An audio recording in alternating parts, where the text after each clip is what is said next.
el barroco también llega a América, llega en el siglo XVI y XVII.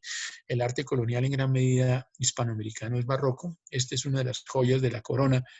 Es la iglesia de los jesuitas en Quito, la iglesia de la compañía, que efectivamente el barroco lo que tiene es, por ejemplo, estas son las famosas columnas salomónicas, que son columnas entorchadas, típicas del barroco. Y el barroco tiene mucha textura, tiene mucha ornamentación. Otro arquitecto muy importante barroco en la zona norte de Italia, en Turín, es Guarino Guarini, que es un sacerdote que aquí también lo vemos haciendo precisamente exploraciones formales extraordinarias. Digamos, estas cosas que construye son literalmente una especie de arquitectura fantástica, característica de como de ese momento psicológico que en el barroco es tan interesante entonces de mirar. Algo que pasa en el barroco también es que aparece efectivamente con esa situación de confrontación política y militar tan fuerte, en particular la de Francia con sus vecinos. Este señor Vauban era precisamente un militar muy importante de la corte de Luis XIV que tiene la gran inteligencia de planear una especie de forma de ir creando anillos amurallados alrededor de las ciudades. Esta es una ciudad y este es un castillo vecino a la ciudad y todo está amurallado.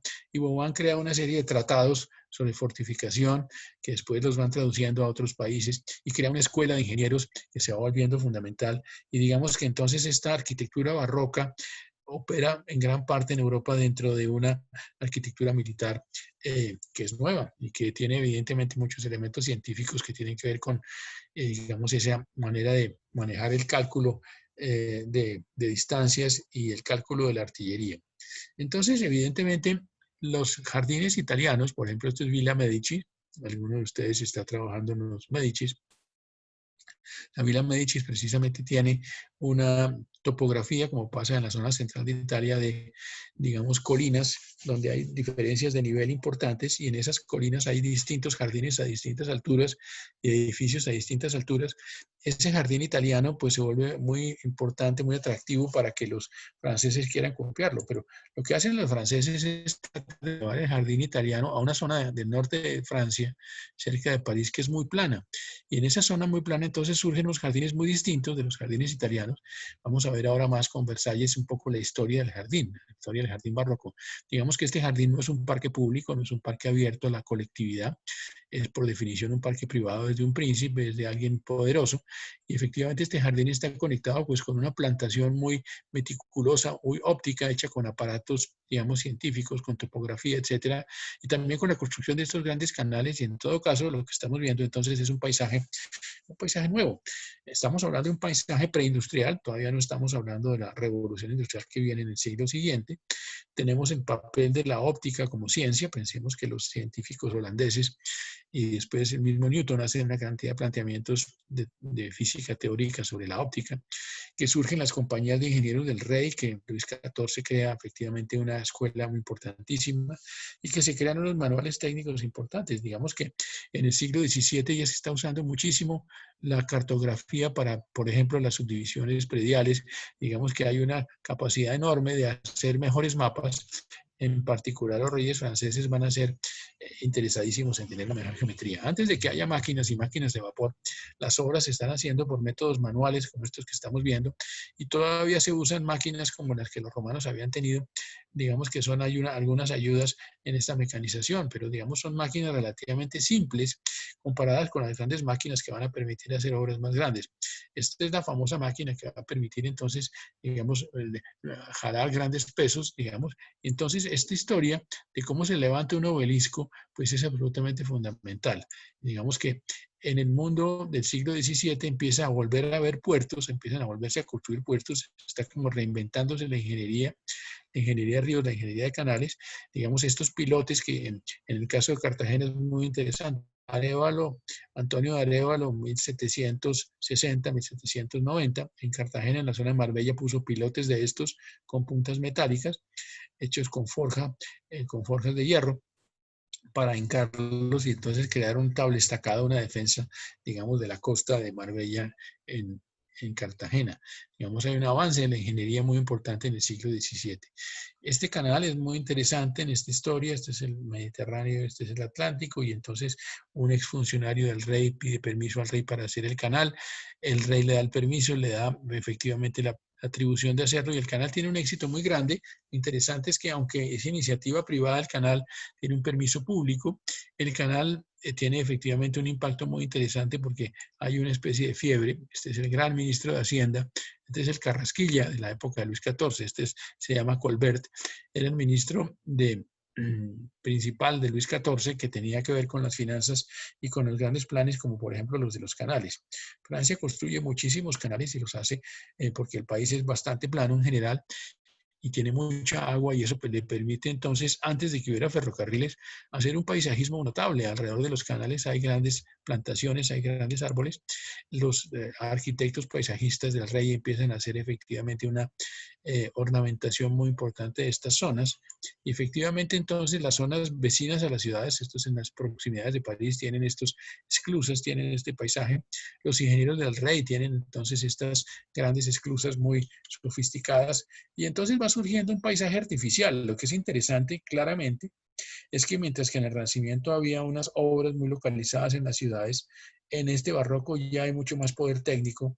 Estos grandes canales de Francia entonces transforman el paisaje. Luis XIV ordenó que alrededor de los grandes canales siempre hubiera grandes plantaciones de árboles. Hay una gran preocupación por la naturaleza, parte de ello porque, digamos, se había deforestado mucho Europa, pero también parte porque había efectivamente la necesidad de ser una marina de guerra más poderosa y plantar más árboles, como lo vamos a ver ahora en otros temas. Entonces las ciudades en alguna medida se encuentran sus exteriores con los canales van formando una red.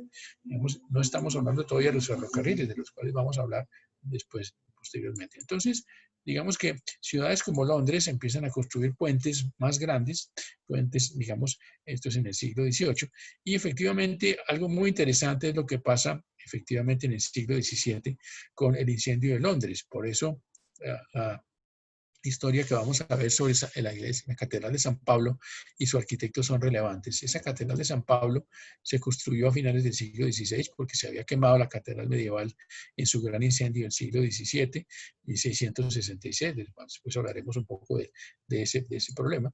Y este señor efectivamente se educa en Oxford y es uno de los fundadores de la Sociedad de Ciencias, de la Academia de Ciencias, es amigo de Newton. Efectivamente es un señor que como buen científico él es arquitecto autodidacta y astrónomo. Él hace maquetas muy importantes y hace cálculos de sus edificios. Hay un momento interesante en ese momento en Londres en que hay que crear una beneficencia pública, unos planes de, entre comillas, vivienda de interés social. Se crean, llamamos, conjuntos de vivienda que los diseña este mismo señor, parecidos o inspirados en los que hacían los grandes banqueros alemanes del siglo XVII. Lo que es interesante entonces es que Londres quiere hacer una basílica tan importante como la Basílica de San Pedro.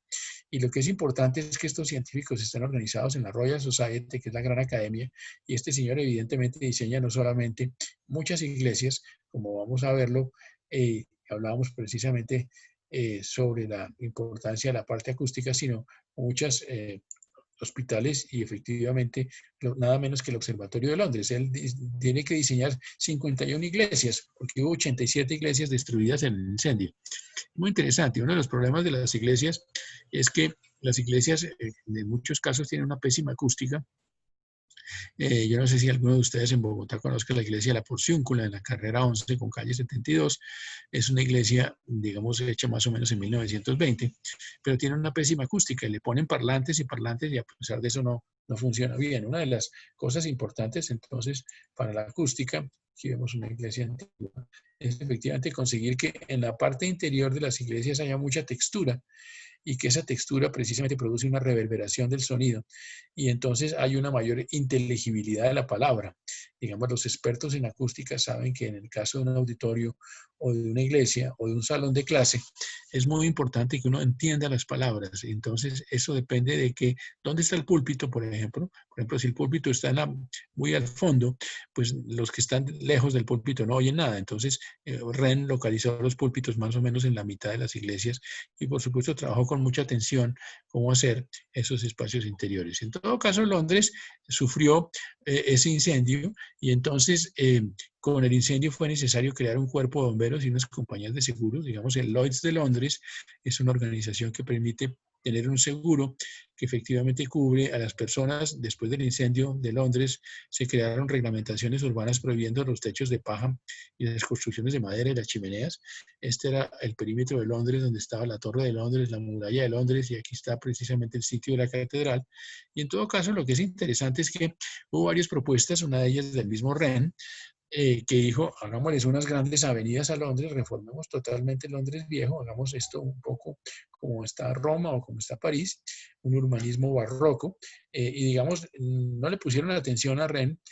John Evelyn era un compañero y amigo de él, también fundador de la sociedad científica, la Royal Society de Evelyn. Es muy importante porque él era una persona que escribió sobre cómo es importante que se siembren árboles, y él escribió un libro fundamental que se llama Silva, que tiene que ver con la reforestación, y otro que se llama Fumigigum, que tiene que ver con la contaminación del aire, una especie de pionero, un anticipador de la revolución, digamos, ambiental.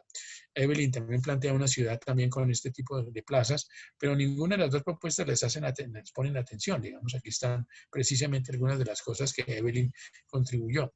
Cuando ustedes leen a Glacken, que es una de las bibliografías que están en el curso, Glacken habla mucho de precisamente los cambios de paradigma, los cambios de ideas sobre el medio ambiente y la sociedad a lo largo de la historia, digamos que pensamiento y cultura en el occidente hasta el siglo XIX, es lo que escribe Glacken. Y Glacken insiste mucho, por ejemplo, en John Evelyn, precisamente porque en ese siglo XVI y XVII, digamos, los reyes ingleses, los reyes franceses se dieron cuenta del problema de la deforestación, y efectivamente ese agotamiento ya empezaba a verse en los principios de la revolución industrial. Para producir vidrio yo necesito quemar y quemar y quemar maderas, porque necesitan mucha leña esos hornos del vidrio, y lo mismo los hornos de hierro. Digamos, antes de que se popularizara el carbón, estaba popularizada el uso de la leña en la siderurgia, y eso produjo una devastación ambiental en Inglaterra enorme. Por eso vino después la segunda revolución, que fue la de usar mucho carbón y los canales para usar el carbón. Digamos que el impacto ambiental ya se empezaba a ver entonces en Europa Occidental. Digamos que es interesante que algo como la ciudad de Filadelfia, Filadelfia es la capital de Pensilvania, la funda el cuáquero William Penn, más o menos 1680. Es una ciudad, entre comillas, ideal, digamos, una ciudad con un trazado perfecto. Esto sería el Cardo Decumanum de los romanos. Tiene 5 grandes plazas. Y digamos que estos conceptos, pues sin duda ninguna, vienen o del Renacimiento o del Barroco. Lo que es interesante es que Norteamérica quiere hacer ciudades ideales. Esto es interesante que Williamsburg, en Virginia, en el norte de Estados Unidos, en el norte centro, efectivamente empieza a ser una ciudad más planeada, donde ellos empiezan a tener efectivamente ya no son pueblitos a la inglesa, sino son ciudades con un poquito más de referencias de cómo trazar una ciudad más interesante. Es muy interesante esta ciudad que está aquí, se llama Savannah, Georgia. Savannah, Georgia, que al norte de la Florida, es una ciudad que se funda en el siglo XVIII. Ustedes ven que hay unas especies esta es una ciudad completamente nueva, hoy en día es una ciudad monumento, porque tiene una bellísima arquitectura y un urbanismo muy bien conservado. Digamos que aquí hay unas grandes avenidas principales, pero también hay unas especies de plazas como por barrios, por sectores, y hay como unas calles angostas y unas calles más grandes. Por ejemplo, esta calle angosta le da servicios a estas casas que son más grandes, y esta calle más grande permite acceso principal. En fin, hay como una especie de jerarquías de los tamaños de las vías o de los tamaños de los espacios públicos, lo cual muestra pues un avance muy importante en esta transición conceptual del urbanismo barroco. Digamos que ya vimos cómo René entonces era alguien que estaba haciendo modelos. Estos diseños que están acá muestran precisamente cómo él estaba un poco heredero de Brunelleschi, pensando cómo es que se sostiene la cúpula de San Pablo, y la cúpula tiene doble cúpula, como la de Santa María de las Flores, la de Brunelleschi, y cómo en esta cúpula él tiene que ver cómo hace que esto resista. Y efectivamente entonces algo de lo que él hace es empieza a estudiar con maquetas y también con materiales, cómo estas curvas, que las llamamos catenarias, son en el fondo parábolas invertidas. Es como si yo tuviera un collar colgado de los dos extremos que hiciera así. Estas son curvas, son parábolas, que son las que tienen efectivamente una mejor redistribución del peso propio de la bóveda, y entonces permiten efectivamente hacer algo estable. Digamos que esto mismo lo conoció alguien como Gaudí, precisamente Gaudí cuando hizo la Sagrada Familia también hizo muchas maquetas y estaba muy interesado precisamente en este tema técnico. Estas bóvedas tienen entonces para los ingenieros y para los arquitectos pues mucho significado porque significan exploración de materiales. Aquí, por ejemplo, hay estructuras de madera y también hay estructuras de piedra.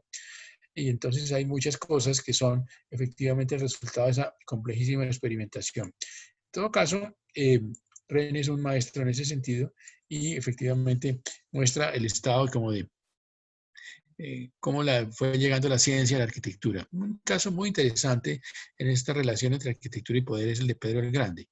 Pedro el Grande es alguien que llega a ser zar de Rusia siendo muy jovencito y se da cuenta del atraso de su país notable en términos de que ciudades muy precarias, cultura popular muy campesina, cero industria, cero capacidad del país por tener barcos y puertos, y cero universidades, cero científicos. Él dice esto hay que darle una revolución enorme, hay que cambiar radicalmente las costumbres. Entonces, una de las cosas que él hace es obliga a la gente a que se corte las barbas, digamos, había una tradición y entonces le ponen un impuesto muy alto al que lleve la barba, pero él además obliga a los campesinos a que, digamos, se vayan a las zonas urbanas, sobre todo a los príncipes campesinos, a que vivan cerca de la corte para que se modernicen.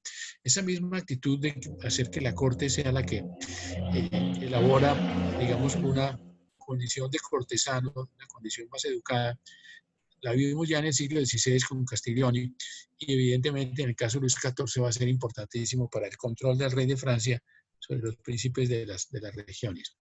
Él decide fundar una gran capital nueva, que ya no es Moscú, porque para él Moscú es una ciudad interior, metida ya muy en el interior del continente. Hay que crear un puerto en el Báltico para competirle a Suecia, que es la gran potencia del Báltico. Hablábamos de las ciudades de la Hansa en días pasados, las ciudades del Báltico comerciales, que eran mucho más modernas que Rusia. Y entonces él pide a unos arquitectos como a Leblond, que era francés, que creen entonces, estos son los ríos que llegan al Báltico, que crea una ciudad nueva. Y entonces Leblond crea esta ciudad con una forma como de óvalo, con todas estas murallas y con todas estas calles, crea la Venecia del Norte. Esta ciudad, para los que la conozcan, es bellísima. San Petersburgo, después fue nombrada Leningrado durante la Revolución Soviética en 1917, está llena de canales, la llaman la Venecia del Norte, digamos, es el resultado del poder enorme que tenía Pedro el Grande. Pedro el Grande decide que tenía que haber unos 40.000 personas que llegaran todas los años a la ciudad y que tenían que llevar herramientas y comida, había que poblar la ciudad, digamos, forzosamente. Había todavía siervos en Rusia hasta el siglo XIX. Y en todo caso, entre otras cosas, una de las cosas que no dice la diapositiva es que una persona que quisiera llegar a vivir a San Petersburgo tenía que llevar una piedra o un ladrillo, porque como ese sitio era un pantanal, pues no había cómo construir y era indispensable poder llegar con materiales. Allá murió mucha gente por malaria, porque eran pantanos, digamos que fue terrible la construcción de esa ciudad en términos sociales, pero finalmente la ciudad es maravillosa en términos arquitectónicos. Cuando ustedes visitan San Petersburgo van a visitar los grandes palacios de los zares, entre otras el Gran Museo del Hermitage, donde están las grandes obras de arte que todos los zares fueron acumulando y que después la Revolución Soviética lo volvió un museo público. Y entonces van a encontrar este gran palacio de Petrodorovets, que es obviamente, después de Versalles, que lo vamos a ver ahora, Versalles es más o menos de 1670, que tiene una historia particular, pero Petrodorovets es más de principios del siglo XVIII, de hecho, pues en el norte de Europa, donde Pedro el Grande tiene arquitectos franceses e ingleses y sobre todo ingenieros hidráulicos italianos, que hace que fuera de que haya grandes edificios a lo largo de ese jardín que está al lado del mar, en todo caso hay una cantidad de juegos de agua impresionantes. Esto es una cuestión absolutamente monumental. Obviamente esto lo puede hacer un rey de un poderío económico y técnico extraordinario. Y evidentemente esto tiene que ver con una posición absolutamente impresionante de los edificios. Digamos que hay efectivamente una extraordinaria condición del príncipe como príncipe ilustrado. Nosotros hablamos cuando presentamos la ciudad del Renacimiento, hablamos de Felipe II de España con el Escorial, que su mentalidad era muy religiosa, Y entonces hizo una especie de palacio monasterio.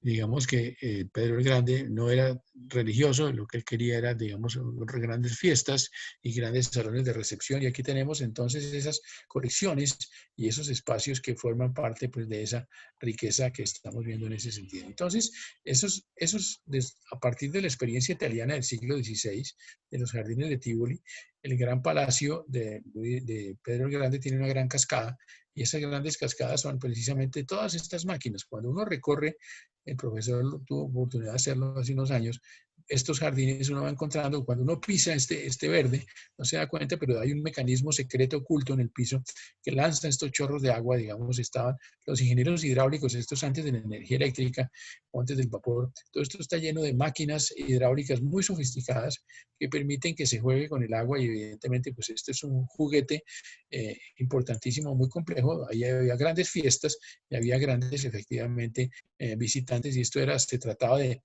impresionar a los visitantes y efectivamente tener una ciudad muy notable. Digamos que lo que es entonces interesante de estas ciudades es efectivamente una expresión extraordinaria de esa, esto es Moscú precisamente en la misma época, Moscú con sus murallas, de ese poderío, digamos, técnico y político. Los jardines entonces se vuelven una cosa que va a ser muy, muy importante en el siglo XIX. Después pasamos de jardín del rey a parque público colectivo en el siglo XIX. En 200 años va a haber la Revolución Francesa, nada menos, o la Revolución Industrial, que van a implicar un cambio del eje de poder muy grande en el occidente europeo y en los Estados Unidos.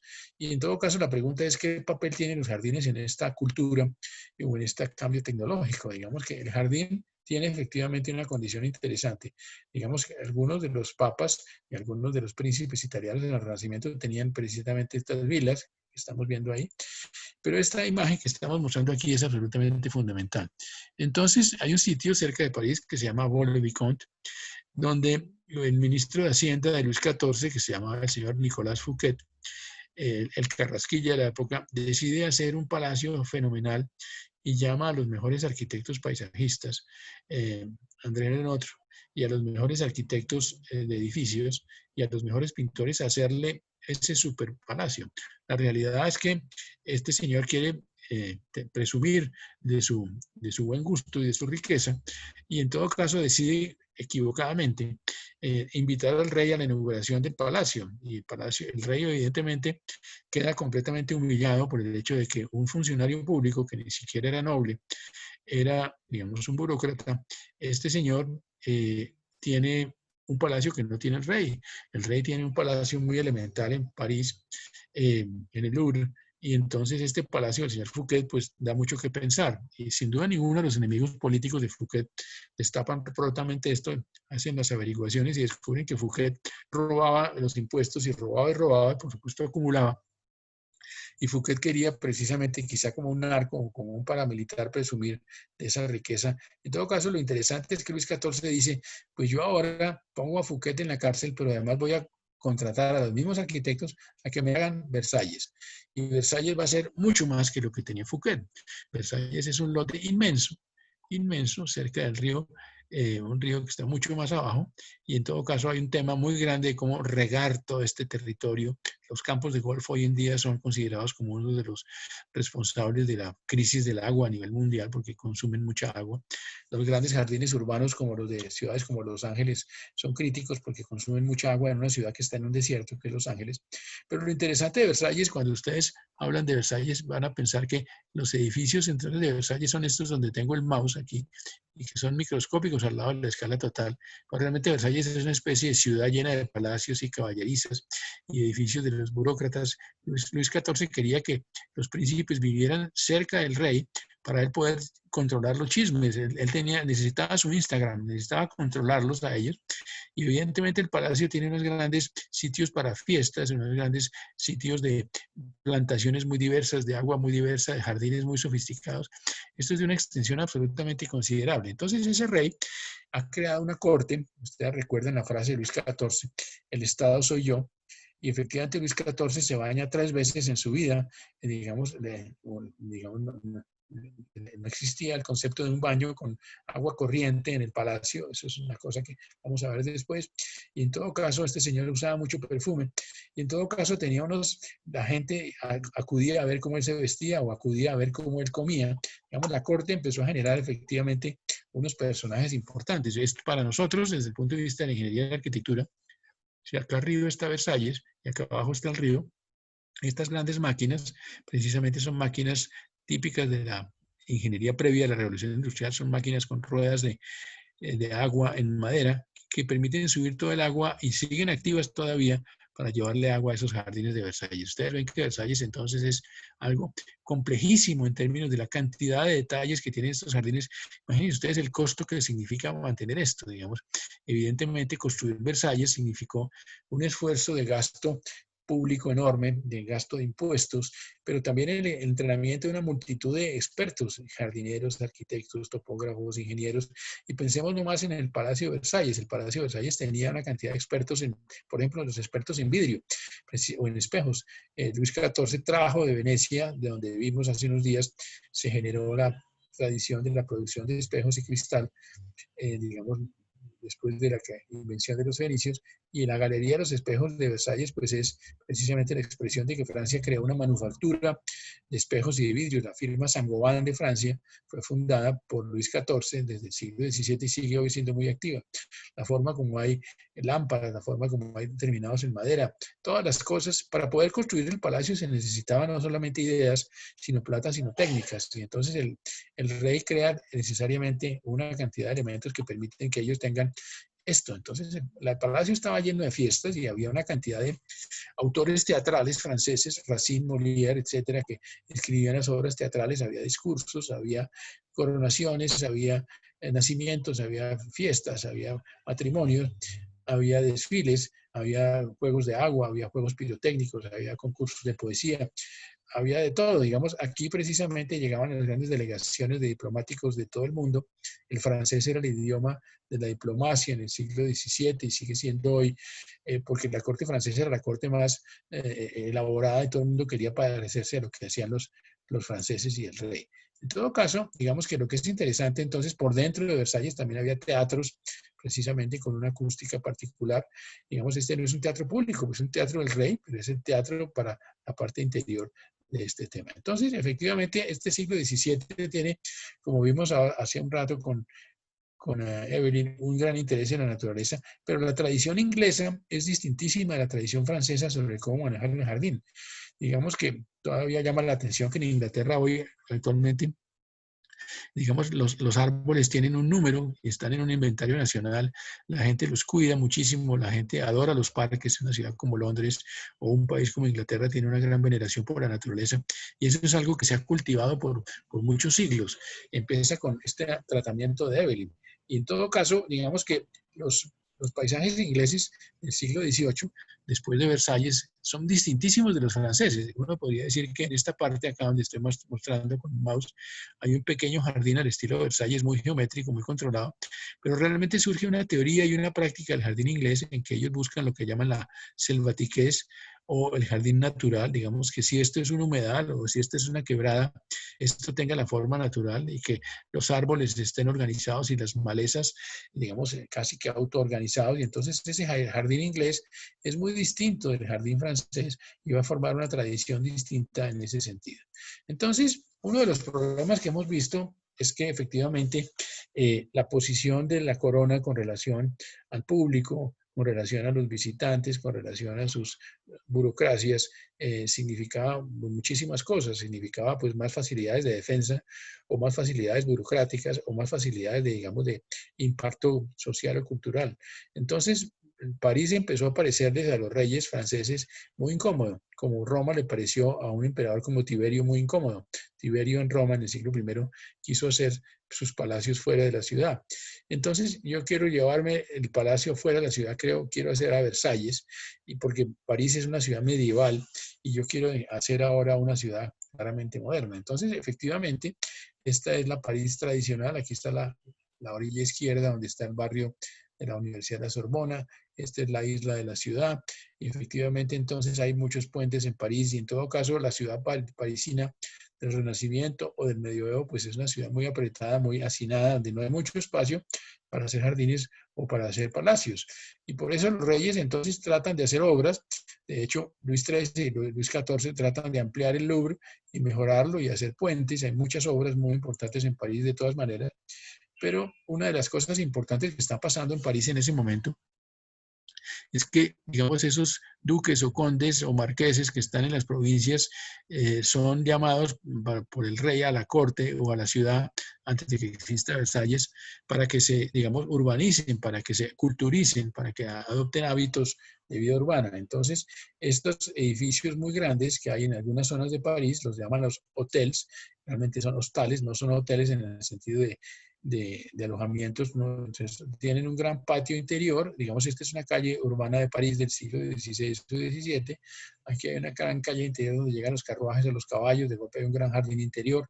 Digamos que es un palacio urbano, no es un palacio en un solo lote separado y en el campo, sino es un palacio dentro de la ciudad, pero París está llena de muchos palacios y es muy interesante porque entonces es una situación intermedia, un poco forzada, pero muy interesante de acomodación de la gente a esa nueva condición. Entonces, digamos que otra de las cosas que pasa en París es que pensemos que se decide que los desarrolladores urbanos en París dicen, yo soy alguien, yo soy Amarillo, yo soy Pedro Gómez, yo quiero comprar unas manzanas en unos barrios que son los barrios viejos, yo quiero tumbar esas fachadas, cambiar esos edificios y crear una plaza muy bonita, muy elegante, donde yo tenga efectivamente una gran eh, capacidad de hacer estos tipos de eventos y voy a crear entonces edificios donde va a haber vivienda como diríamos, de dedo parado, sofisticada, digamos, y estos son precisamente espacios urbanos de esa remodelación urbana. Entonces, París está viendo una renovación urbana. Estas dos plazas, por ejemplo, esta es circular y esta es poligonal, son plazas del siglo XVII, donde efectivamente se remodela un sector viejo y se le da cara como si fuera un sector nuevo.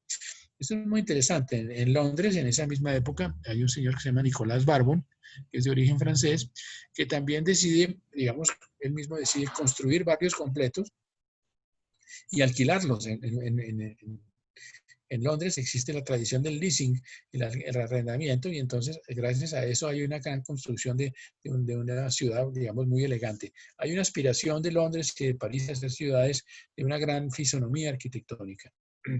Luis XIV, entonces, como hemos mencionado, está haciendo una serie de guerras muy importantes con los holandeses, guerras muy importantes con otros vecinos alemanes, con los mismos españoles, y efectivamente entonces Luis XIV está interesado en una serie de actividades muy importantes. Algunas de ellas tienen que ver con esa transformación del borde del río Sena en París, donde el Palacio del Louvre, que es este, que es originalmente un palacio medieval, lo van agrandando por el borde. Hoy en día el Museo del Louvre queda por acá y le van agregando los jardines de las Tullerías. Y entonces, en la medida en que hay algo de espacio, va agrandándose el palacio. De hecho, los que han visitado el Museo del Louvre han visto cómo el museo tiene muchas etapas de construcción, inclusive del siglo XX, y evidentemente el palacio ha ido creciendo en esta dirección y los jardines fueron creciendo en esta dirección, pero no era fácil de todas maneras hacer ese desarrollo tan organizadamente. Ustedes ven aquí en este plano de París, efectivamente, como ese conjunto. Aquí está el Palacio del Louvre, aquí están los residuos, que la pirámide del Louvre queda precisamente por acá, y este es el crecimiento que va teniendo la ciudad. Antes de que llegue Napoleón primero, Napoleón III, París empieza a tener en el siglo XVII pues muchas de estas transformaciones, precisamente la Plaza Vendôme, la Plaza de las Victorias que estamos mencionando, donde hay esas intervenciones de lo que nosotros llamamos en arquitectura de diseño urbano, ese mejoramiento urbanístico de esas plazas, de esos lugares que estamos viendo ahí. Digamos que entonces el urbanismo francés del siglo XVII, Francia es la potencia cultural de moda, es el país más rico, Luis XIV tiene un país con una economía muy fuerte, con mucha población, y entonces eso le permite hacer un programa de construcción muy ambicioso. Digamos, él está haciendo precisamente, los ingenieros franceses están haciendo sobre el río Sena los puentes más avanzados. Estos son cimientos debajo del agua que los ingenieros franceses están haciendo en ese momento. Y este es efectivamente el señor Vauban, el gran ingeniero jefe de la Escuela de Artillería de los franceses. Es precisamente todas estas zapas o túneles o sistemas de construcción de murallas son algo muy importante que la escuela militar francesa desarrolla y efectivamente entonces hay una organización muy interesante de la ingeniería de la arquitectura militar que les enseña a hacer planos, les enseña a construir estas cosas y efectivamente el señor Colbert, el ministro de Hacienda, pues es un genio que está detrás de esto. Hay que pensar que es imposible un gran programa de construcción arquitectónica o urbano si no hay unos mecanismos de financiación y si no hay, digamos, por lo menos unas autorizaciones o una visión que apruebe cuál es el plan. Digamos que es importantísimo en esta historia de la ciudad la pregunta de quién planea la ciudad o quién toma las decisiones sobre la ciudad. Por ejemplo, es muy importante en Londres del siglo XVII, el de Rennes, hay un hospital naval muy importante, un edificio inmenso. Evidentemente Inglaterra era una campeona en las guerras marítimas y los franceses eran campeones en las guerras terrestres. Les Invalides es el hospital de los inválidos, hecho en el final del siglo XVII, y efectivamente es un monumento absolutamente extraordinario. Digamos que claramente no había habido nunca un hospital de este tamaño en la historia y que los hospitales, como lo podríamos ver en otra sesión, pues han tenido una historia interesante en las ciudades musulmanas, una historia interesante en el medioevo. Existían hospitales en el mundo de las ciudades griegas en la antigüedad, pero evidentemente con estos hospitales barrocos, que son hospitales militares, pues hay un salto muy importante en la escala y complejidad de los hospitales. Y claro, algo muy interesante es lo que pasa entonces por la relación entre los poderosos y las ciencias. Digamos que es interesante entonces que en 1660 aproximadamente se funda la primera Academia de Ciencias en Londres. Los franceses fundan su propia Academia de Ciencias pocos años después y en el mismo momento en que se funda la Academia de Ciencias de París, en esa misma acta se decide ese mismo día que se tiene que crear un observatorio. También se sabía por los franceses que los ingleses estaban creando su observatorio. Pensemos, 1666 es el año de incendio de Londres, hay un shock con ese incendio, hay un impacto muy grande. El señor Perrault, Charles Perrault, es un arquitecto y es un astrónomo y es un médico, es un personaje interesantísimo, hombre de confianza del rey Luis XIV. Es interesante, Luis XIV aparece aquí en esta imagen precisamente en la fundación del Observatorio de París. El Observatorio de París va a ser muy importante como referencia para la fundación del Observatorio de Filadelfia y de la fundación del Observatorio de Montevideo y sobre todo el Observatorio de Santa Fe de Bogotá, que José Celestino Mutis va a hacer para, vamos a decir, como sede Caldas en el siglo XIX. ¿Por qué tener un observatorio en una ciudad como Bogotá? Es un tema interesante. ¿Cómo es que eso aparece como una fiebre, la fiebre de la ciencia, la fiebre de la astronomía? Lo que es interesante en todo caso es que el rey necesita tener un control de la astronomía porque eso significa el control de la geografía, el control de la producción de mapas. Luis XIV tiene entonces llama a París a los señores Cassini, que eran astrónomos del Papa de Roma. Los papas tenían a los mejores astrónomos porque los papas necesitaban hacer, por ejemplo, el calendario gregoriano, que es el calendario de los eventos de la fe católica a lo largo del año y, digamos, distribuir los calendarios permanentemente. Entonces, hasta ese momento los mejores observatorios y los mejores astrónomos eran los del Papa o los del emperador de la China, y en todo caso Luis XIV decide que tengan que ser los del rey de Francia. Entonces se crea también, así como se crea un meridiano de Greenwich, precisamente por Wren, el astrónomo, una línea que crea como que el origen de las coordenadas astronómicas y geográficas pasa por Londres. Pero también los franceses establecen que ese meridiano no debe ser el de Londres, sino el de París. Digamos que esto es muy interesante porque hay una autorreferencia entre el poder y la astronomía muy notable. Pero la pregunta también es para todos nosotros, ¿y cuál tiene que ser la arquitectura de un observatorio? Hoy en día eso seguramente ha cambiado mucho. Digamos que es interesante entonces que tenemos una nación que es Washington, una capital de una nueva nación en 1776, que es Washington. Vamos a parar ahí por un momento para preguntarnos algunas cosas que quisiera que en el chat ustedes nos contestaran. Eh, ¿Qué existe barroco en una ciudad como Santa Fe de Bogotá?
Bueno, y esa pregunta conecta quizá con otra, que esta es un tema común de la presentación de hoy.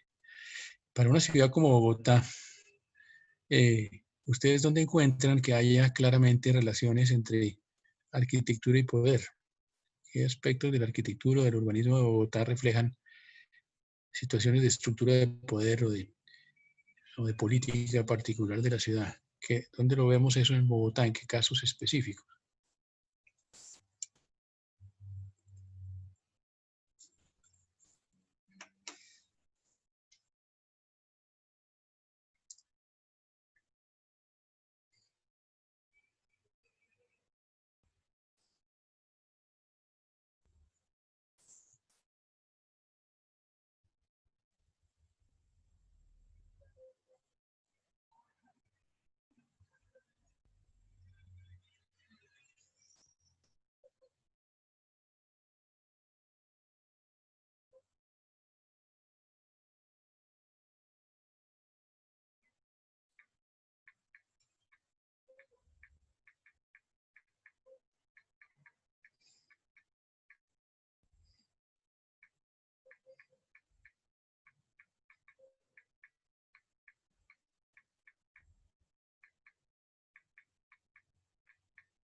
Y otro tema que tenemos en la sesión de hoy muy importante es el del jardín. En el fondo hemos visto pues unas variantes de forma y unas variantes de técnica y unas variantes de escala, pero dentro de lo que hemos visto, ¿ustedes qué creen que está pasando en una ciudad como Bogotá en términos de los parques? ¿Qué elementos asociados a la presentación de hoy sobre la historia de los jardines y los parques podemos ver visibles en Bogotá? ¿Cuál es la situación de los parques de Bogotá? ¿De quién son los parques? ¿Cómo son los parques?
Bueno, efectivamente ese papel del espacio público y los parques son una parte de ese diverso y extenso espacio público, está siendo objeto precisamente de una discusión pública creciente.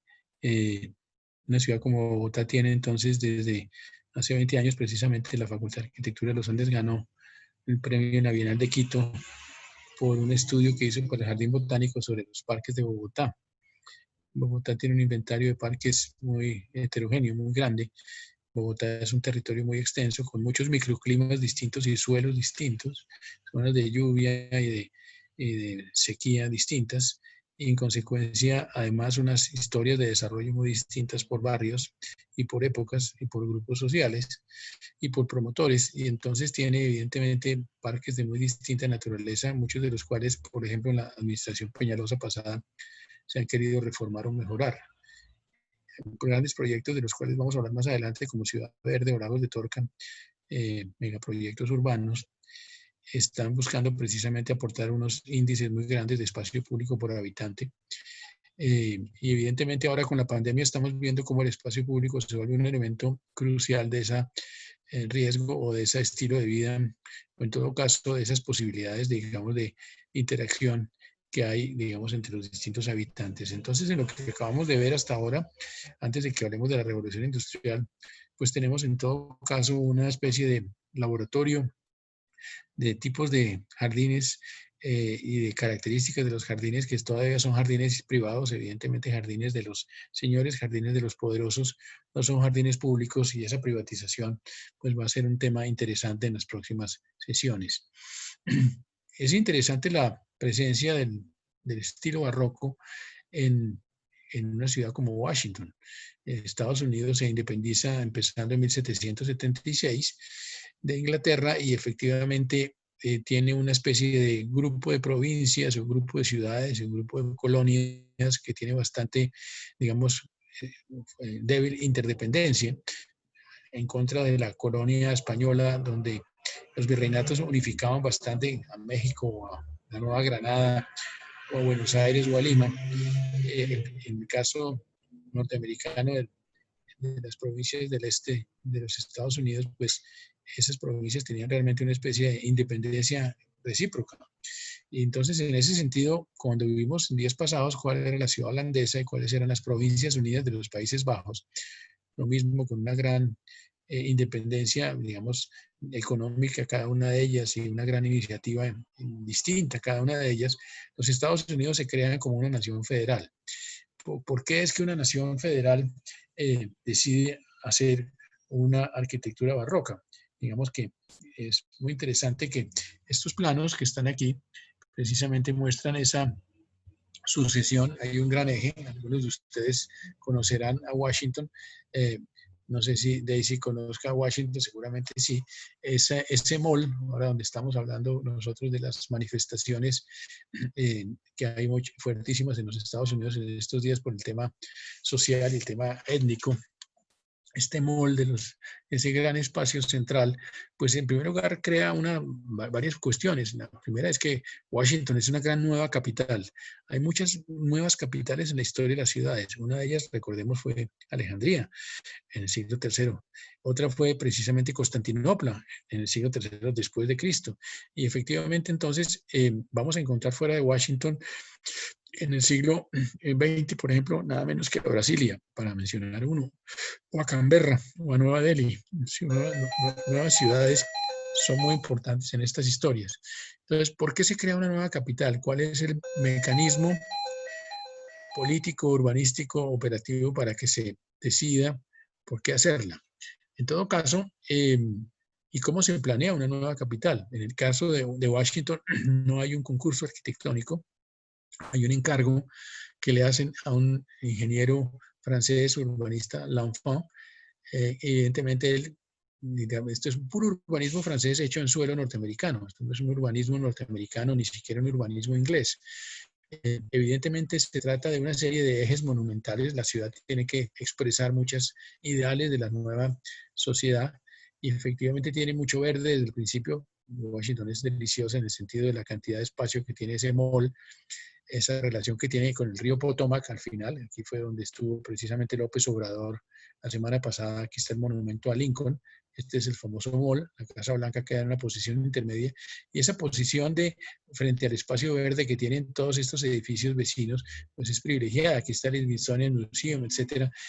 Cuando ustedes recorran Brasilia, el profesor estaba en Brasilia, es maravillosa Brasilia, muy bella, muy distinta, que Washington es un monumento del modernismo, es un concurso arquitectónico del año 55, donde también hay un mall muy grande en la zona central, un corazón verde muy, muy grande y muy, muy ancho, y con edificios que dan a este espacio verde, lo cual le da una condición especial. Digamos que lo fundamental en el mundo norteamericano es el Parlamento, porque se supone que estamos hablando de una democracia. Digamos que es el primer poder democrático grande que surge en Occidente después de la Atenas del siglo V. Y entonces el Parlamento es la expresión de esa diversidad, de esa colectividad. Es un edificio casi que es un templo.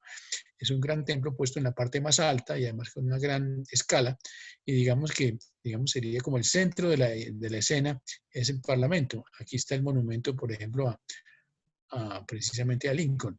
Y en todo caso, lo que es interesante es ¿por qué no usaron ellos otro modelo? Pues porque, digamos, ideológicamente el modelo barroco ya venía, por ejemplo, desde los papas como un modelo de expresión del poder y de Luis XIV, y en todo caso con una mezcla también de arquitectura y paisajismo muy notable. No solamente hay edificios, sino hay muy lindo jardín y por supuesto entonces hay una relación muy interesante. Este es el famoso Pierre l'Enfant, que era efectivamente, pensemos que los Estados Unidos cuando se independizan tuvieron la ayuda militar y técnica de Francia, que era el principal enemigo de Inglaterra, y por esa razón entonces hay efectivamente una amistad muy fuerte entre Estados Unidos y Norteamérica por mucho tiempo. Este trazado general de Washington, aquí está el río Potomac, efectivamente, la ciudad tiene entonces unas grandes avenidas diagonales.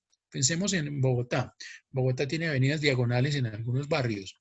Los barrios, por ejemplo, de Teusaquillo, cuando hablemos de la Bogotá del siglo XX, en particular lo que hizo el profesor Brunner, eh, efectivamente fue tratar de crear unas avenidas diagonales que permiten acortar la distancia de un trazado reticular, porque en las leyes de Indias, en la ciudad colonial latinoamericana, pues había calles y carreras, pero estas avenidas diagonales efectivamente permiten recortar sustancialmente. Entonces, digamos que este gran espacio de Washington es excepcional a nivel de las ciudades norteamericanas, inclusive de las ciudades latinoamericanas.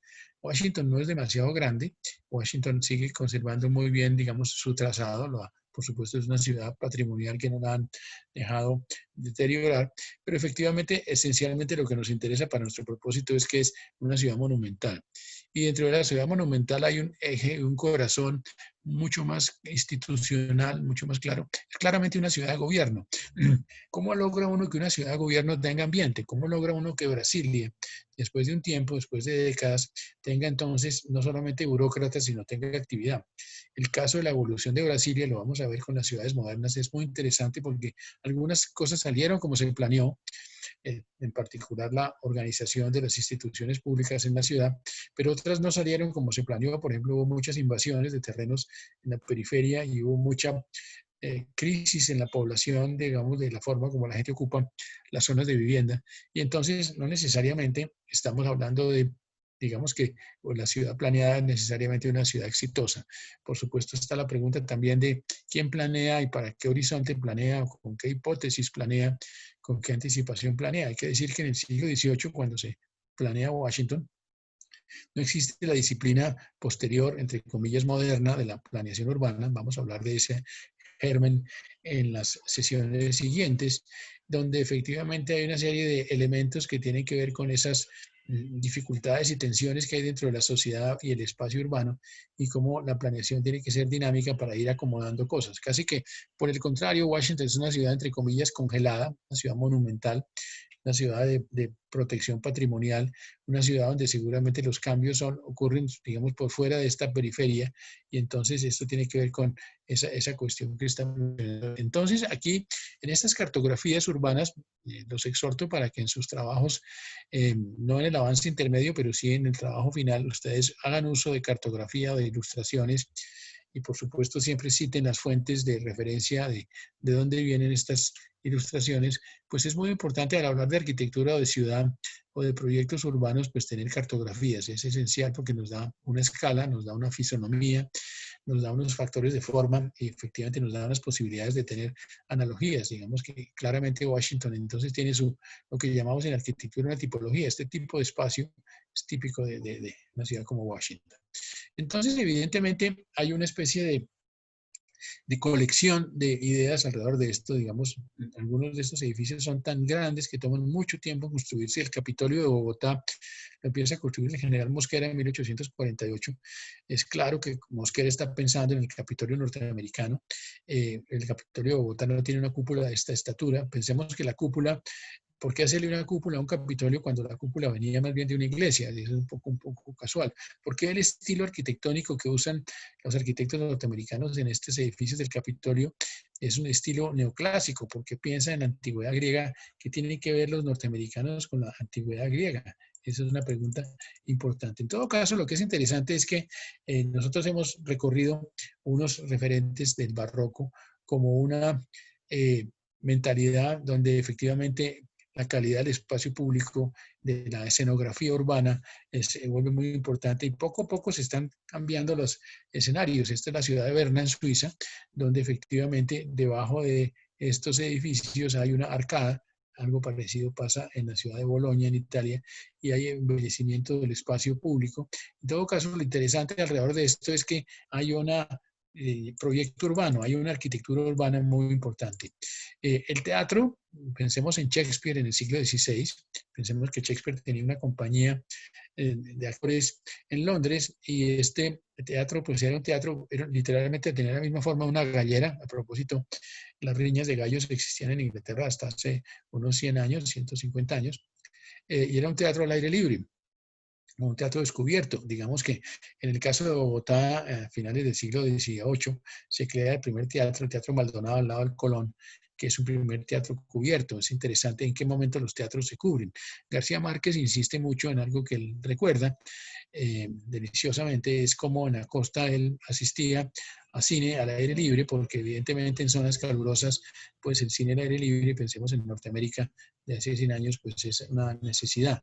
Pero hay un momento en todo caso, que es lo que vimos ya, y es como los italianos vuelven a retomar en el siglo XVI, pensemos en Palladio, y el siglo XVII en adelante, la idea del teatro cubierto que ya lo había existido en la Roma vieja.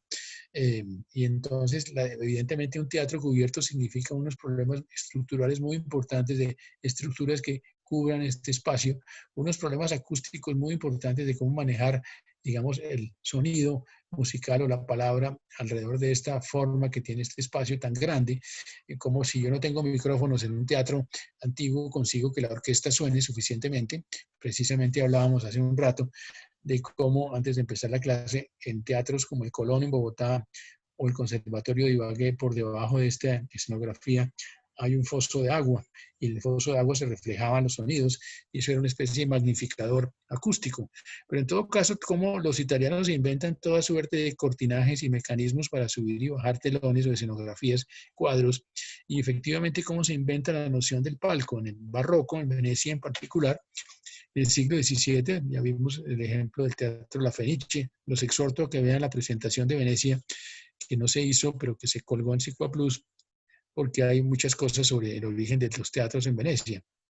Venecia tenía una clase dirigente muy, muy rica, comerciante, que le encantaba la música, le encantaba la ópera que se fue creando y efectivamente se construían los teatros prevendiendo los palcos, es decir, como que yo compraba un edificio o una casa que no está construida, yo compraba un palco y en todo caso eso hizo que hubiera una audiencia muy importante, muy rica en los teatros, primero en Venecia, luego en Milán, luego en Nápoles, etcétera. Finalmente eso se extendió por Europa. Una ciudad campeona en teatros es la ciudad de Viena, o una ciudad campeona en teatros es hoy en día la ciudad de Tokio, que tiene, por ejemplo, 7 orquestas sinfónicas. Entonces, este teatro se vuelve algo muy importante para esta sociedad que quiere ver espectáculos, pero quiere que la vean. Digamos que es muy importante la forma como todo el mundo está, digamos, participando de un evento que es social y cultural. Hay muchos problemas técnicos. Por ejemplo, en el Teatro Colón de Bogotá, ¿cómo es que yo hago, que es de final del siglo XIX, es un teatro diseñado por unos arquitectos italianos.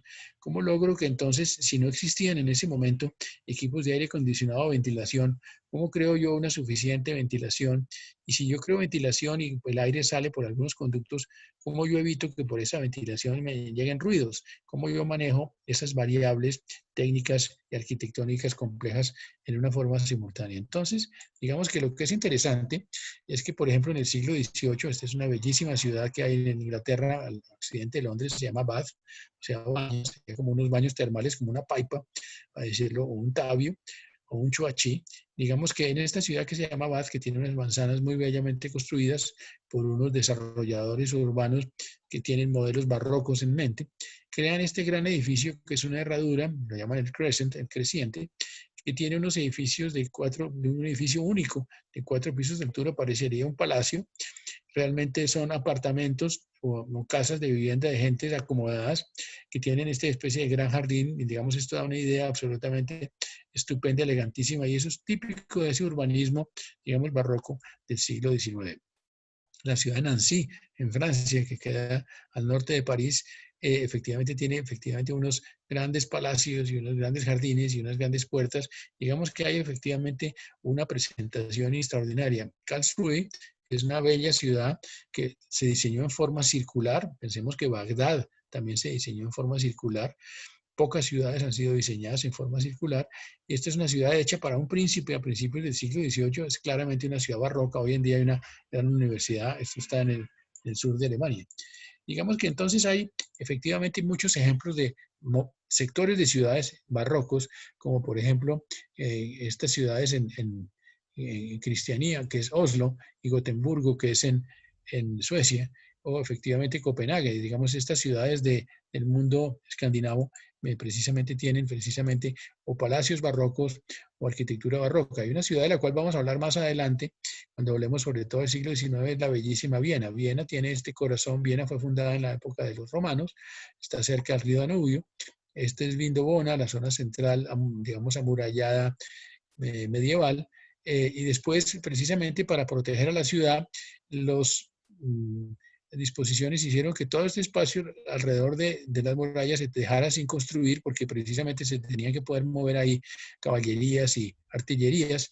Y entonces eso permitió que la ciudad del siglo XVIII y XIX se desarrollara de aquí en adelante, y dejó este espacio verde maravilloso para poder hacer algo que vamos a ver efectivamente en esa historia del desarrollo. Entonces, algo que nos aparece en esta historia antes y después es el pasado. ¿Cómo es que tenemos un pasado que nos interesa?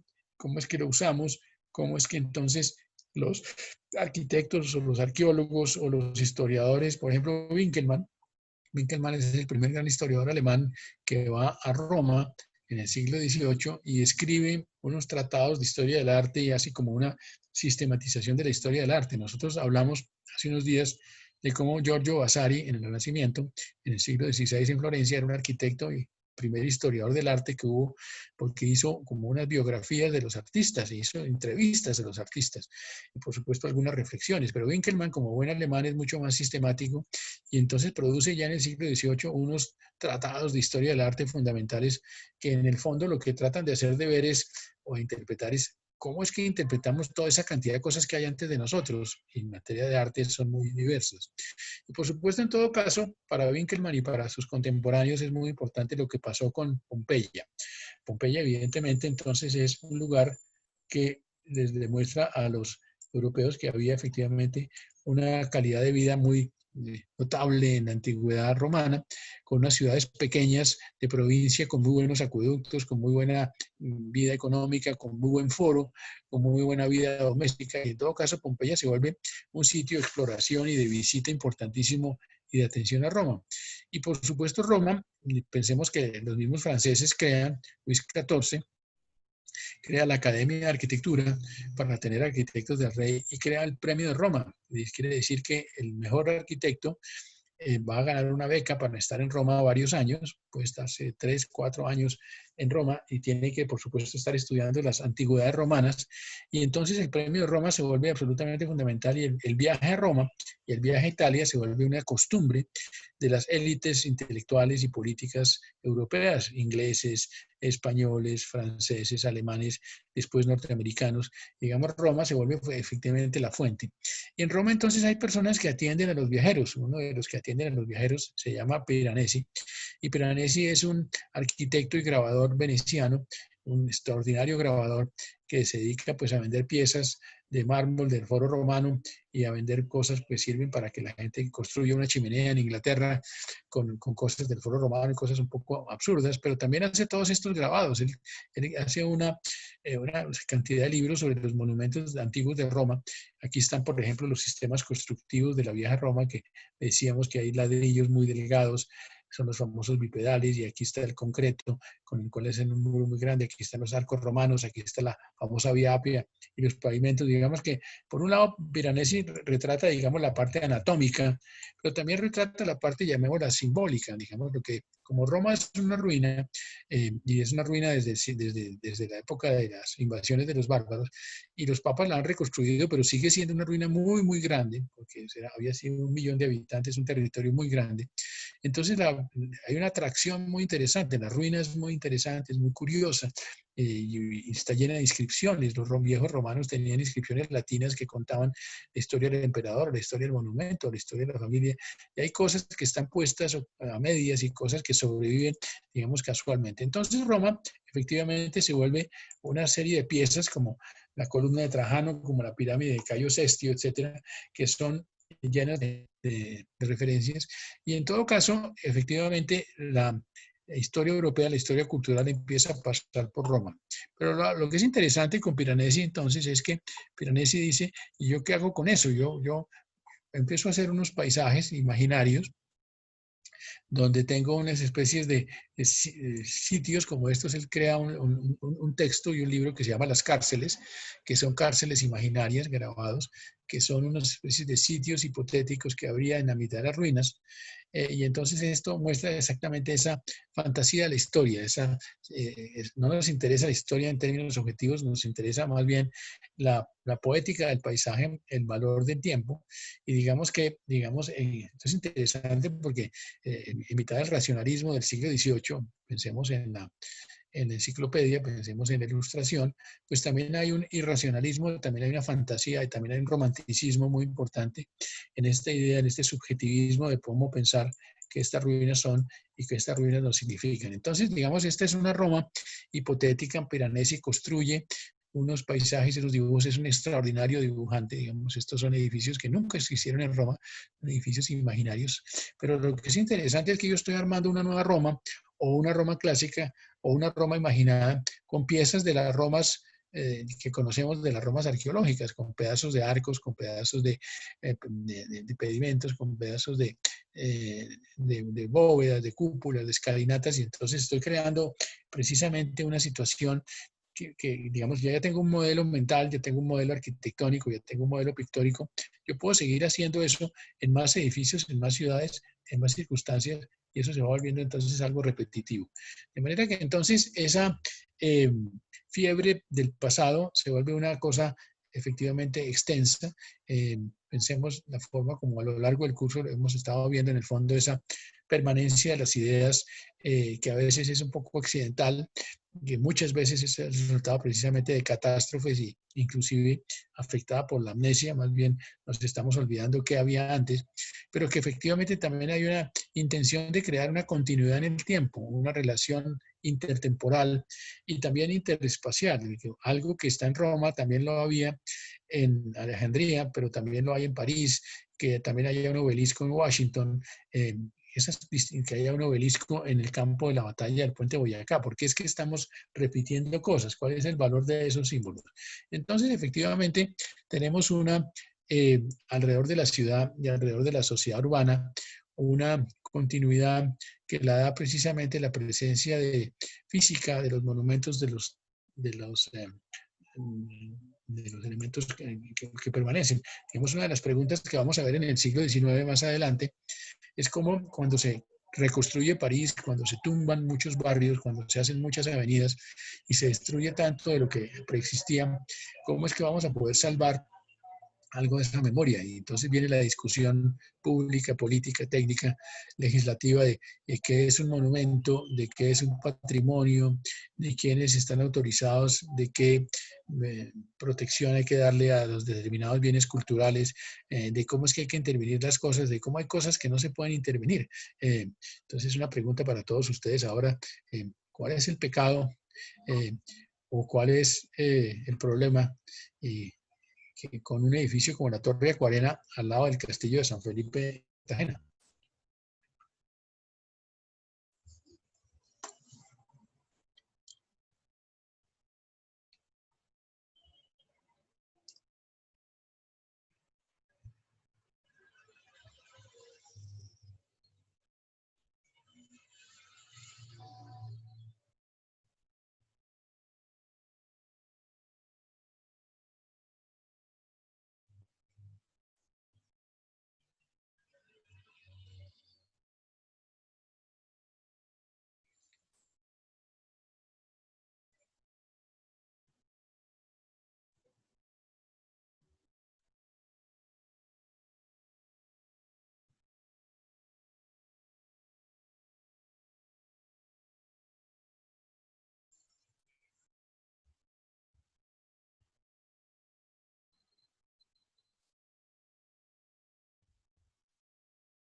Bueno, efectivamente, el caso de la Torre de Acuarela muestra que hay un conflicto entre intereses privados e intereses, llamémoslos colectivos, un conflicto entre eh, iniciativas particulares y, digamos, los procesos de manejo de proyectos, de cómo es que los proyectos tienen que cumplir en los lugares unas normas de distinta índole. eh, y efectivamente, como hay efectivamente unas distintas interpretaciones y posiciones sobre cómo conservar el patrimonio. ¿A quién le corresponde conservar el patrimonio?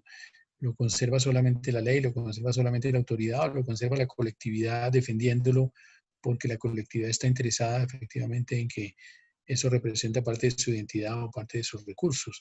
Digamos que es importante. Camila, estás levantando la mano. Cuéntanos, Camila.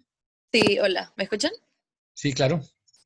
Ok, no tuve tiempo de participar ahí porque mi internet se cayó un poquito, pero pues sobre el tema del edificio, pues ahí influyen muchas cosas alrededor de eso.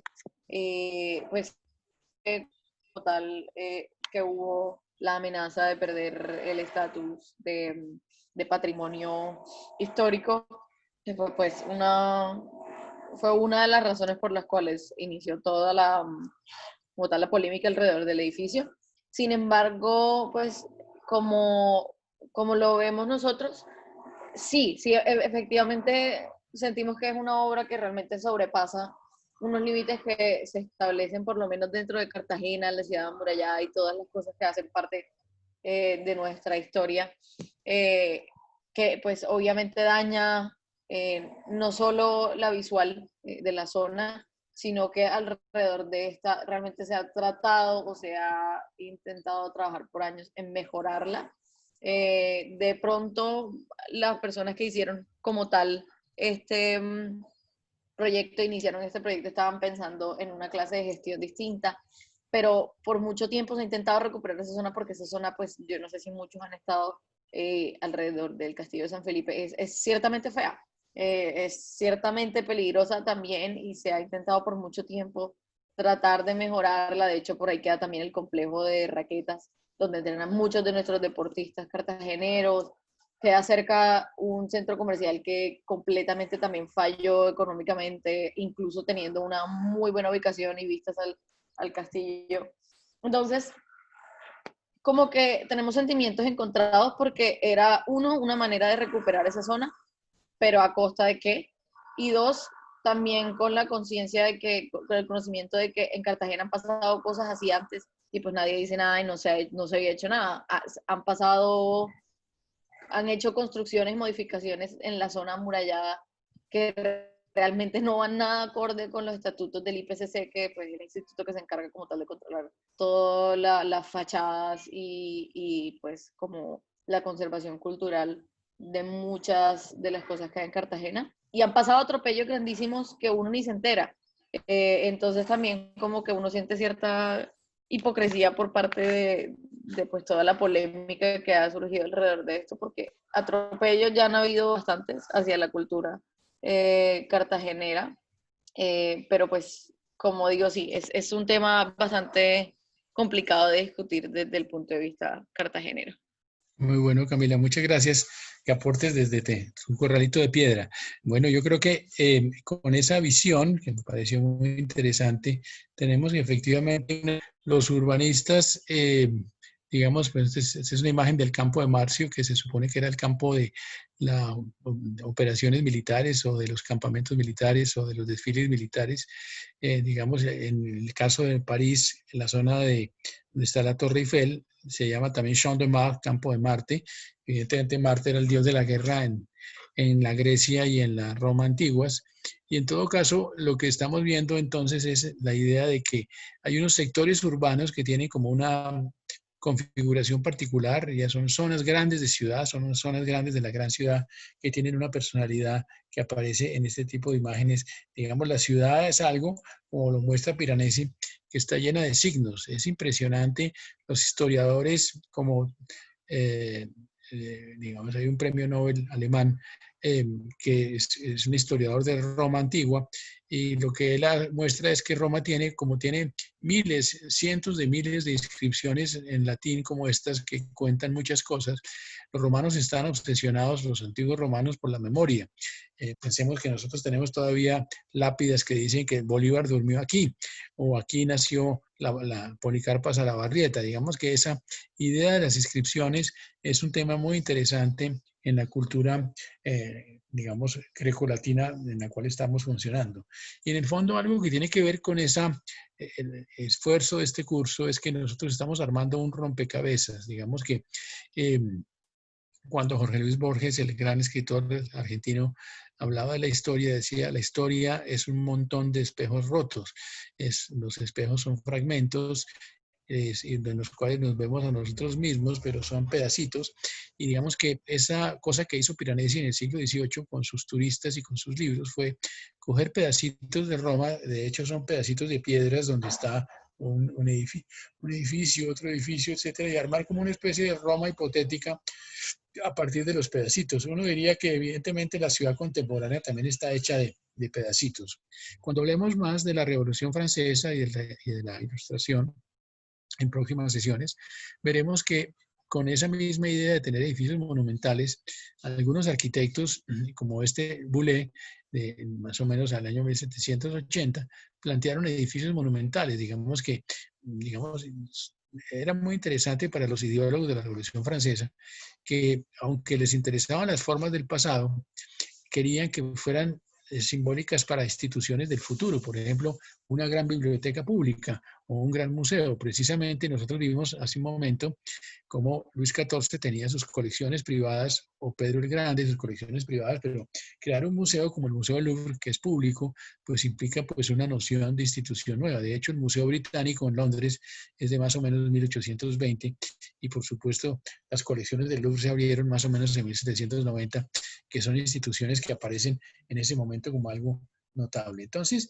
digamos que a final del siglo XVIII, personas como Son, que era un gran arquitecto y coleccionista y viajero, que estaba muy interesado en esas viejas arquitecturas romanas, pues estaba construyendo edificios para los bancos eh, que estaban literalmente pareciendo como construcciones romanas clásicas. Digamos, es muy importante, muy interesante, porque es que hay que, cómo es que hay que juzgar ese interés en el pasado. Vamos a ver más adelante, cuando hablemos del modernismo, de esa fascinación de los modernistas por otras cosas, por la velocidad, por el minimalismo, eh, por la máquina, otros cultos, por el deporte, por el ejercicio, por el aire libre, que vamos a ver que son como unas categorías que van a orientar muy distinto el diseño de la arquitectura y el diseño de la ciudad. Bueno, no sé, Eddie, si tú quieres hacer algún anuncio ahorita para cerrar.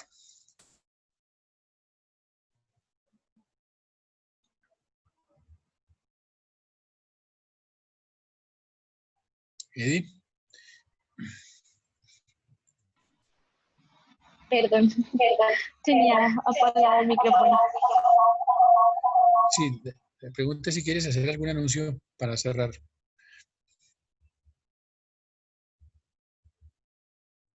Sí, les quería comentar que ya dentro de poco ya se habilita la actividad para que puedan subir el reporte de la visita virtual.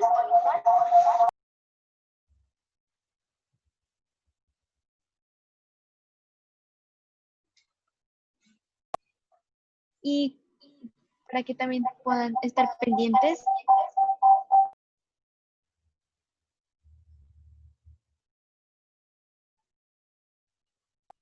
para las sesiones de retroalimentación. Entonces, ahorita comenzaremos una. Los que quieran participar de una vez en realimentación por sobre su avance intermedio, podemos empezar inmediatamente, si les parece. ¿Quién quiere levantar la mano para preguntar qué dudas puede tener?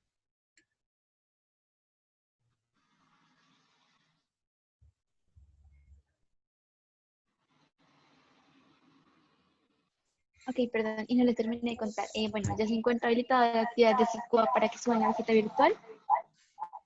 Y esta estará abierta hasta el día de mañana.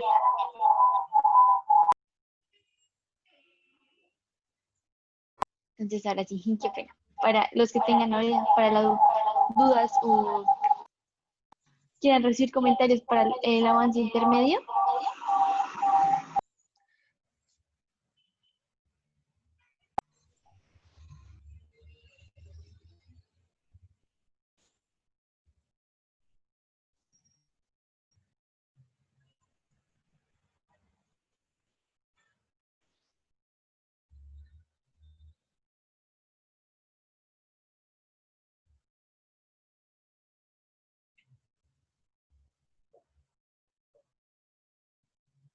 Bueno, estamos pendientes de los voluntarios o voluntarias que quieran hacer preguntas y eventualmente compartirlas con todos para beneficiarse de estos feedback sobre cómo va el avance intermedio. Como ustedes ven, el avance intermedio tiene que ver con que ustedes tienen que haber leído ya una parte interesante, importante de sus lecturas de referencia, analizada o leída críticamente para no simplemente transcribir y hacer copy-paste de eso, sino tener una posición más personal y más alineada con los objetivos y las preguntas de investigación que ustedes quieren mirar. Por otra parte, digamos que ustedes tienen que ir escribiendo en esas 5 páginas básicas que es el avance intermedio, digamos, no solamente esas ideas esenciales, sino ir construyendo argumentos que vayan demostrando como algún resultado de la búsqueda, de los hallazgos y como de la posición que ustedes empiezan a ver. Y efectivamente, entonces, pues tiene que haber una claridad sobre que sí han encontrado fuentes, una claridad sobre que sí las están viendo críticamente, una buena estructura de orden en la presentación, no simplemente son unos párrafos pegados a otros párrafos en una especie de copy-paste, sino una narrativa, una argumentación que se ve que tiene un orden y una coherencia. Y por supuesto, efectivamente, una buena forma de expresión escrita para que tenga, digamos, eh, correcta estructura y correcta configuración de redacción y de forma y de ortografía. Es muy importante también que en el ensayo al final estén citadas de todas maneras las fuentes y que haya citaciones, porque digamos uno de los ejercicios que estamos buscando hacer es que ustedes sepan encontrar fuentes, sepan citarlas y efectivamente esas fuentes incluyen eventualmente, como dije hace un rato, no solamente citaciones dentro del texto, sino la utilización eventual de imágenes que ustedes hagan para ilustrar algunos puntos del trabajo que ustedes estén mostrando. En todo caso, el ensayo intermedio es una especie de material en proceso, que aunque sea un material en proceso, tiene que dar una idea de como que ustedes tienen el caballo por las riendas, para que están, digamos, teniendo como una claridad. Eso nos sirve mucho para, por supuesto, para que podamos hacer realimentación a ustedes y ver qué cosas hay que reforzar o aclarar o complementar o mejorar y efectivamente cómo conseguir una maduración importante en el trabajo hacia la monografía final. Entonces, Edi Gabriela ha colocado ejemplos de ensayos intermedios y de monografías finales y ha colocado también las rúbricas de la evaluación del ensayo intermedio y la monografía final. La diferencia fundamental entre los dos es que el ensayo intermedio pues es mucho más corto, por decir algo 5 páginas, la monografía por decir algo son 15 páginas. Esas son medidas de referencia, no son medidas que vayamos a medir con un metro con exactitud. En todo caso, lo importante es como es el nivel de consistencia, de claridad y de sustentación que ustedes demuestren. Entonces, pues estamos pendientes de que el que quiera o la que quiera hacer observaciones o plantear preguntas, pues estupendo momento para hacerlo. Sí, pues les recuerdo que esto también les comentaba Hernando, es como que les ayuda mucho a avanzar en la estructuración de esas ideas, porque pues a pesar de que sea un ensayo corto, queremos que ustedes plasmen ya cómo van a organizar y cómo van a repartir como esa distribución y análisis y cómo ven también ese criterio al utilizar las referencias. Entonces, pues estos puntos de sesiones de comentarios les sirven mucho para que ustedes puedan aclarar y guiarse un poco más por esa bibliografía o que estén en dudosos o estén como con esa incertidumbre de que por qué camino echar. Entonces, pues aprovechen estas sesiones de comentarios para que puedan como que establecer de manera más concreta hacia dónde van a guiar su monografía.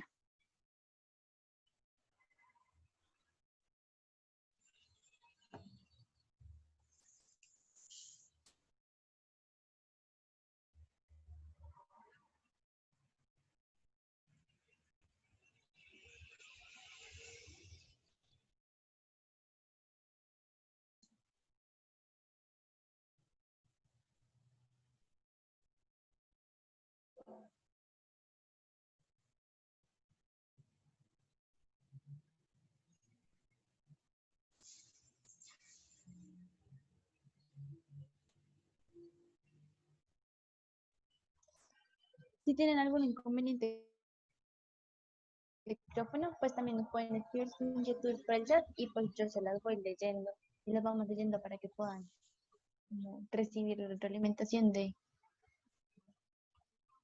Listo.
Bueno, veo que están todos seguramente muy seguros de cómo están trabajando en su ensayo. En cualquier caso, si tienen dudas, pues escríbanos y las aclararemos a la mayor brevedad. Y bueno, esperemos que ustedes puedan aprovechar esa experiencia del ensayo intermedio para hacer precisamente una buen amarre de lo que llevan leído y un buen planteamiento para que entendamos cómo va caminando la idea de ustedes. Bueno, yo creo que entonces, si no hay preguntas, podemos cerrar la sesión. Habíamos previsto dedicarle un rato después de la clase a la sesión de preguntas sobre el ensayo, pero veo que no hay preguntas, estamos a la orden de todas maneras. ¿Hay alguien que quiera levantar la mano? Sí, igualmente, pues está para que envíen cualquier cosa en correo electrónico, pero pues así de manera un poco más informal o un poco más directa, pues siento que les serviría un poco más.